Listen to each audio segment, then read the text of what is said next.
এই গাইস, আজকে করলা ভাজি করতেছিলাম আর এই মুহূর্তে একটা ভাবি আসছে, পাশের বাসার ভাবি এসে বলতেছে, ভাবি করলা ভাজি কিভাবে খান? কি তাই? আমি তো করলা ভাজি খাই না, আমি দেখতেও পাই না, আপনি কেন খান? পরে বলছি, ভাবি একটু খেয়ে দেখেন কত মজা লাগে। পরে সত্যি সত্যি সে ভাজি এমন খাইছে খেয়ে।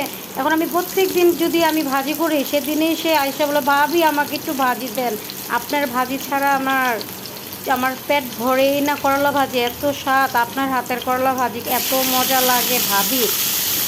এখন কী বলবো, যে একটু খাওয়ানো শিখাইছি, এখন আর করলা ভাজির পিসি সে ছাড়ে না। আমি যখনই করলা ভাজি করি, কেমনে জানি সে টেরটা পায়, আর অমনি বাটিটা নিয়ে আমার বাসায় আসে হাজির। তাকে চুলার পাট থেকে আমার দেওয়া লাগে ভাজি। কখনো ভুলেও কাউকে যেটা খায় না সেটা কখনোই শিখাবেন না, ঠিক আছে আপুরা? আপনাদেরকে শিখাই দিলাম, ভুলেও তাকে খাওয়াতে যাবেন না, তাহলে আমার মতন পরিস্থিতি হবে।